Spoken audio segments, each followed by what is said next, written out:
ദൈവത്തിന് സ്തുതി. പ്രഭാത കിരണത്തിലേക്ക് സ്നേഹവന്ദനം. ഭാഗം 1976.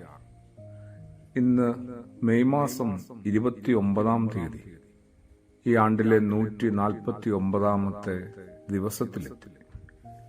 സുറിയാനി സഭയെ സംബന്ധിച്ച് ഇന്ന് നമ്മുടെ കർത്താവിന്റെ ക്രിസ്തുയേശുവിന്റെ സ്വർഗാരോഹണ പെരുന്നാൾ ദിനമാണ്. മരിച്ച് മൂന്നാം പക്കം ഉയർത്തെഴുന്നേറ്റ് തുടർന്ന് 40 ദിവസങ്ങൾ കഴിയുമ്പോൾ താൻ സ്വർഗത്തിലേക്ക് ആരോഹണം ചെയ്യും.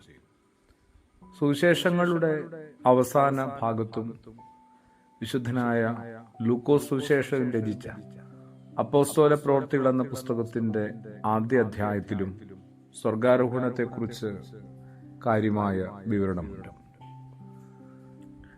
സ്വർഗത്തെക്കുറിച്ചുള്ള ഓർമ്മ തന്നെയാണ്.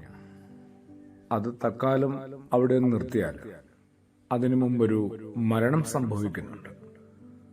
മരണത്തെ തുടർന്നുള്ള ഒരു ഉയർപ്പിന്റെ അനുഭവം, അതൊന്നുകൂടി ഓർത്തെടുക്കാനും കൂടി ലഭിക്കുന്ന ഒരു വലിയ അവസരമാണ് സത്യത്തിൽ ഈ സ്വർഗാരോഹണ പെരുന്നാൾ ദിനം.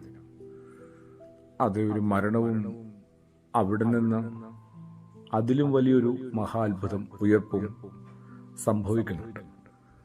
ജീവിതത്തിലെ എല്ലാ തളർച്ചകളുടെയും എല്ലാ തകർച്ചകളുടെയും അവസാനം ശരിക്കും ഒരു ഉയർത്തെഴുന്നേൽപ്പുണ്ട്.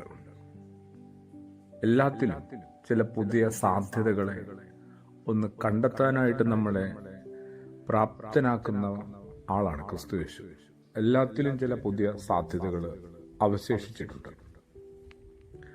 മരണത്തെ പോലെ അതുകൊണ്ട് മറികടക്കാൻ പറ്റുമെന്ന് സ്വന്തം ജീവിതം കൊണ്ട് നമ്മളെ പഠിപ്പിക്കുകയും ഓർമ്മപ്പെടുത്തുകയും പ്രകാശിപ്പിക്കുകയും ചെയ്തു. ജീവിതത്തിൽ ഇന്ന് ഏതൊരു മനുഷ്യനെയും ഏറ്റവും അധികം തളർത്തുന്നത് നിരാശയാണ്. ആ നിരാശയാവട്ടെ പതിയെ സഞ്ചരിച്ച് വിഷാദത്തിലേക്ക് വഴുതി വീഴും. അതോടുകൂടി അന്ധകാരം മാത്രമായി മാറും ഓരോ മനുഷ്യന്റെയും ജീവിതം. അവിടെ നിന്നാണ് നമ്മളെ മാറ്റിമറിക്കുന്ന ഒരു പ്രത്യാശയുടെ പ്രകാശത്തിന്റെ സാധ്യതയെക്കുറിച്ച് ക്രിസ്തുയേശു തന്റെ ജീവിതം കൊണ്ട് പഠിപ്പിക്കാനായിട്ട് ഇപ്പോഴും ശ്രമിച്ചുകൊണ്ടിരിക്കുന്നു. നമ്മൾ വിചാരിക്കുന്നത് പോലെ ഒന്നിന്റെയും അവസാനമല്ല. അവസാനമെന്ന് കരുതി നിർത്തുന്നത് ദൈവത്തിന് ചില നല്ല ആരംഭങ്ങളുണ്ട്. അതെ, മനുഷ്യൻ എല്ലാം അവസാനിപ്പിച്ച് നിർത്തുന്നിടത്തു നിന്ന് ദൈവം പതിയെ ആരംഭിച്ചു തുടങ്ങുന്നു. ഇതൊരു പ്രത്യാശയാണ്. അതുകൊണ്ട് തന്നെ നിരാശയെ മറികടക്കാനായിട്ട് നമ്മുടെ കർത്താവിന്റെ ഈ സ്വർഗാരോഹണ തിരുനാൾ ഏതൊരാളെയും കുറെ കൂടി പ്രകാശിപ്പിക്കട്ടെ, പ്രാപ്തരാക്കട്ടെ. ആമേൻ.